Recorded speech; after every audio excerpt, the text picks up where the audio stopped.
Hi everyone. This lecture is going to cover general academic language guidelines. This will be the information about academic rules and styles for, academic rules for styles and conventions in academic essays. This will be the type of material and rules that will be expected of you in all of your college essays. So let's get started. Remember, the PowerPoints are available to you all as notes shells in order to fill out as I lecture. You can print those, have those pulled up, or just take notes by hand. So you should be seeing the academic language PowerPoint on your screen now.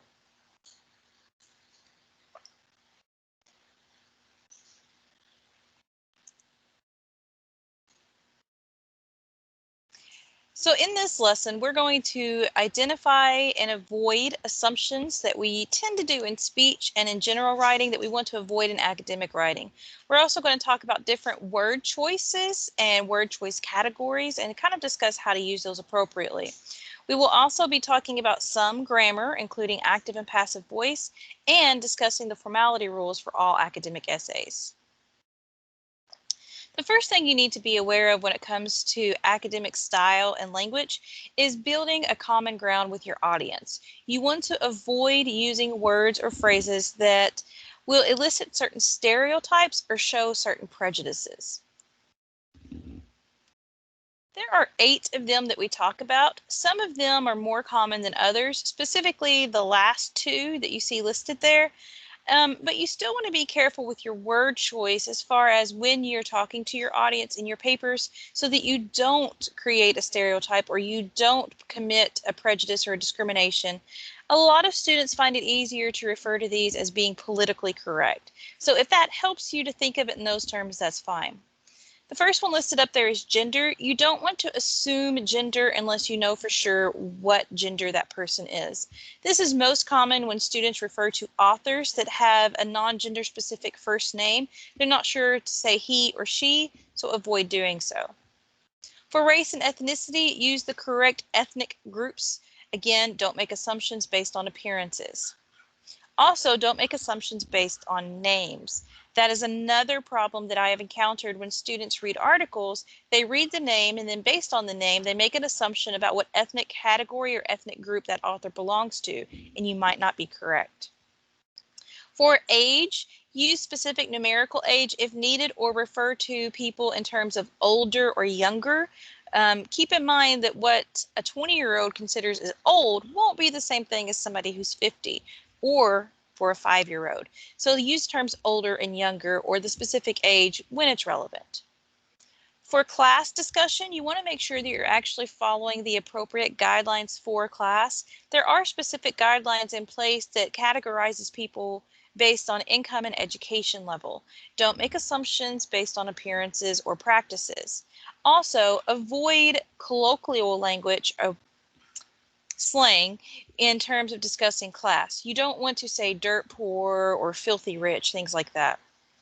You also, which is kind of connected to ethnicity, you don't want to make geographic assumptions. So this is really common, and you see the example on the screen there, using a continent to refer to multiple cultures and multiple ethnicities. For physical and mental ability, actually use the diagnoses. So a quadriplegic, paraplegic, mental retardation. You wouldn't say retard or dummy or cripple. So you actually use the correct diagnoses when discussing those elements. For religion, avoid assumptions. You see several examples there that have come from student essays. For sexual orientation, make sure you use the appropriate terms: homosexual, heterosexual, bisexual, transsexual, whatever type of word you need to fit what you're discussing. Don't use those slang words. Now we're going to move on to talk about word choice. Remember, pause this video as you need to in order to take your notes. So there are some word choice categories we want to avoid in academic writing. The first one is slang, which you've already heard me use that word a few times in this lecture. The definition of slang are words or phrases that are specific to a certain group at a certain time in a certain place. So they're very limited, and these types of words don't translate very well from one audience to the next. They're also a way to quickly date your work. So if you wanted to revisit a paper that you wrote in middle school or high school, or maybe when you get a little bit later on in college, you want to revisit an essay. If you use a lot of slang, it's really going to date the time that you wrote that article. For example, the words I have on the screen right now are very dated. If you were to include one of those in an academic writing, it would make your essay stay in that generation and it would not be able to be used again later. So you want to avoid those so that you can reuse ideas later on. You also want to be careful with jargon. There's nothing wrong with jargon, but you need to make sure that you explain it. So jargon are words or phrases that are specific to a certain group of people within a job or a field of study. For those of you going into the nursing program or radiography program, you all have an entire class devoted to your jargon called medical terminology. For other programs, advanced manufacturing and technology, there's a lot of terms and phrases that you all will also use that the layperson does not understand. So when you use jargon in an academic essay, all you have to do is make sure that you explain in general terms what that means. You also want to avoid being pompous. So pompous language is language that talks down to your audience. It is the use of adjectives and adverbs that overcomplicates a very simple idea. This can include making them feel dumb or making yourself look smarter. It's not the same thing as a strong vocabulary. We encourage you all to use strong descriptors, strong adjectives, strong adverbs. But if you do that to the point that it complicates, such as the example on the screen, you're no longer demonstrating strong vocabulary and you're being pompous. For the example there on the screen, take a moment to see if you can figure out what that sentence is saying in general terms.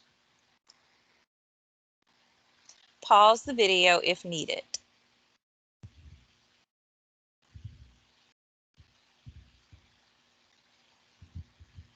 If you haven't figured it out, the rusty banded feline propelled athwart the highway to circumvent the portly russet canine is an overly complicated way of saying the orange striped cat ran across the road to avoid the fat brown dog.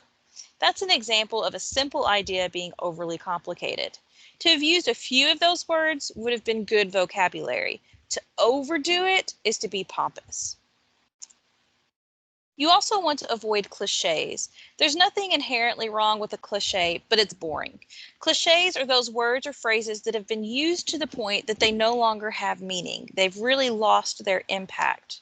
And there's a couple of examples on the screen for you.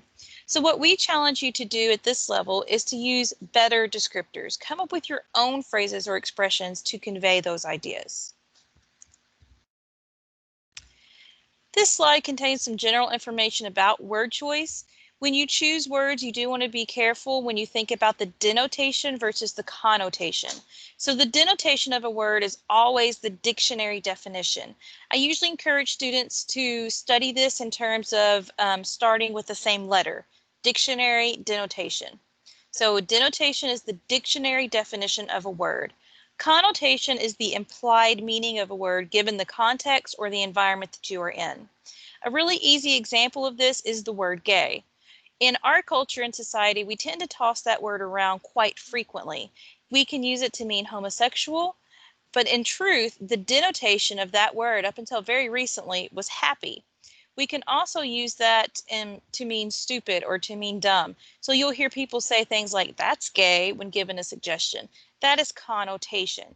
They're not literally meaning that that's happy.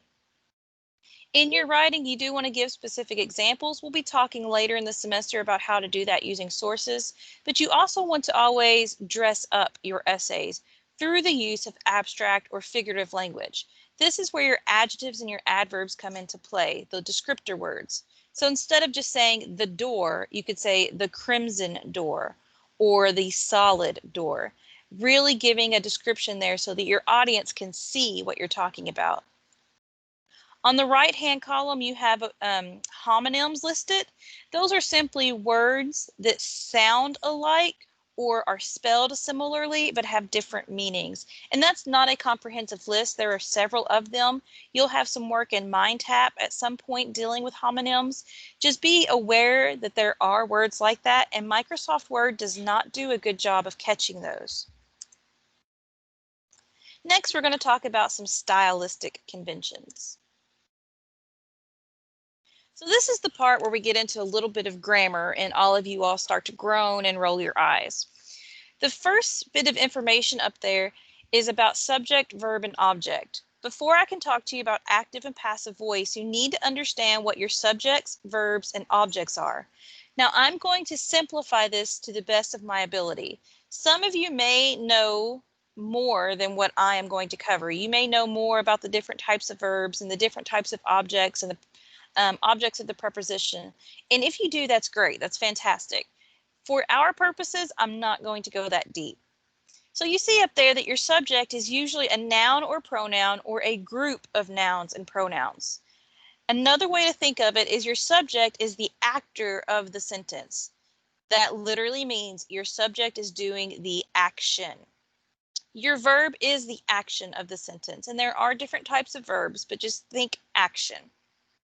Your object is also usually a noun or a pronoun or a group of nouns and pronouns. And your object is receiving the action or being acted upon. Now there are different types of objects, but we're not going to go that far with it. So the reason you need to know those is because in academics, we prefer what's called active voice. Active voice structures the sentences subject, verb, object. This is the most concise and to the point way of structuring sentences. We do not tend to talk this way in South Central Kentucky. We tend to talk in what's called passive voice. Passive voice will put the object first, and it will follow the sequencing of object, verb, subject. There is nothing grammatically wrong with passive voice. It is a style error. That means it's appropriate in some situations and settings. Academic writing is not one of them. There are two ways to find passive voice. The first and the only guaranteed way is to identify your subject, your verbs, and your object, and see which comes first, subject or object. If your subject is listed first before the verb, then you have active voice and you're good to go. If your object is listed first before the verb, then you have passive voice and you need to fix it. Microsoft Word does have a feature where it will give you a squiggly line telling you that something is in passive voice. Be careful using that because it's not always correct. There is a shortcut to look for passive voice, and that is to look for what's called to be verbs. This is what Microsoft Word does. You see listed there all of the to be verbs in the English language. To be verbs are verbs that show a state of being. Is, am, was, were, are, be, been, and being. When you use those words, you sometimes might be having passive voice. These words act as a yellow flag or a caution flag. So what you can do is you can just look for those to be verbs and then check your sentence structure. They are not a guarantee. For example, the sentence, "The dog was hit by the truck," is actually passive voice. And if I asked you all to identify what was the subject there, most of you would have said the dog because it's the first noun or pronoun we encounter.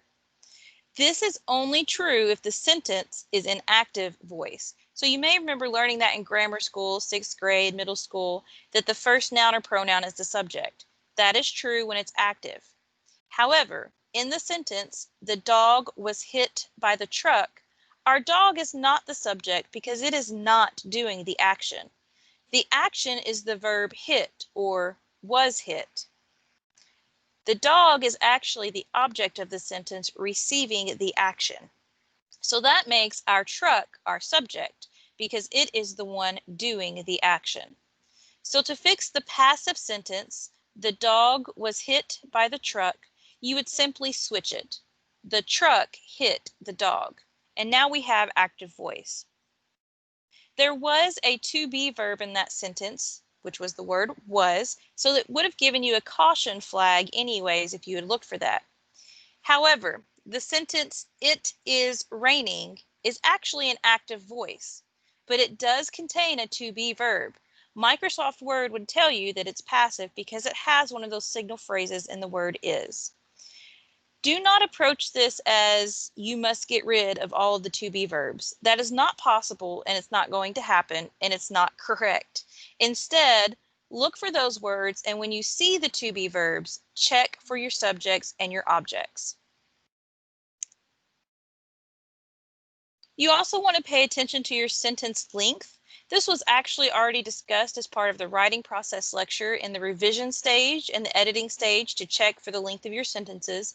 And so this is just a reminder that if you have very short, simple sentences, it's going to feel very choppy and it's going to lower the maturity level of your writing. On the other hand, if you have all long and very compound, complex sentences, it's going to be hard to understand and your reader is going to get lost in the meaning. A good combination keeps the reader engaged, interested, and able to follow along with the content.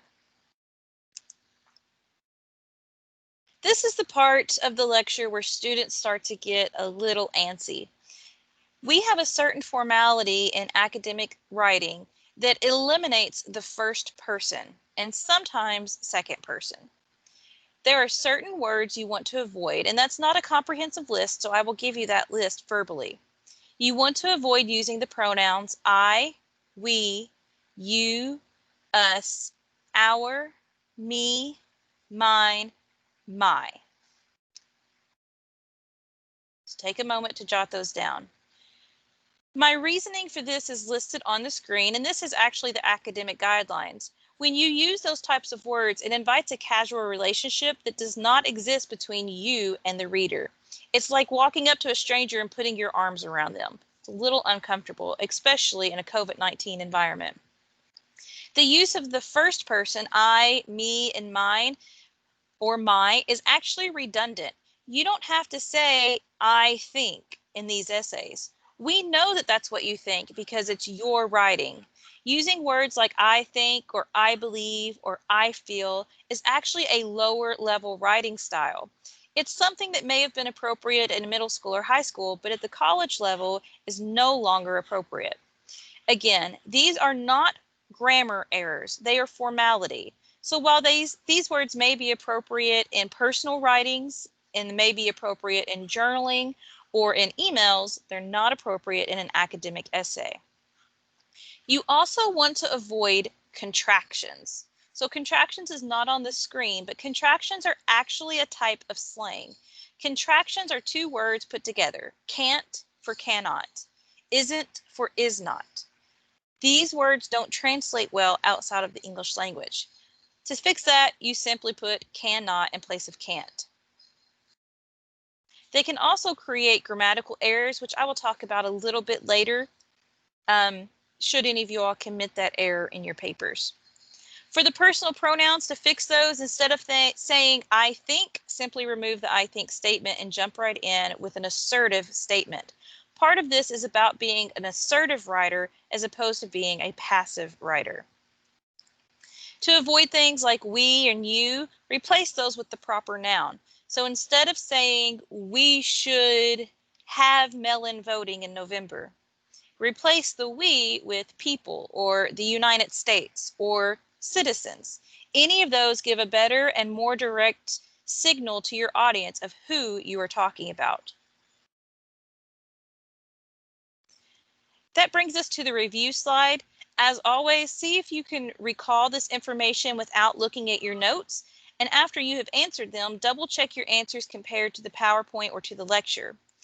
Again, always try without looking first. The more you retrieve information without looking at your notes, the more it moves that information into your long-term memory, which is a part of the learning process. That is all for this lecture today. And until next time.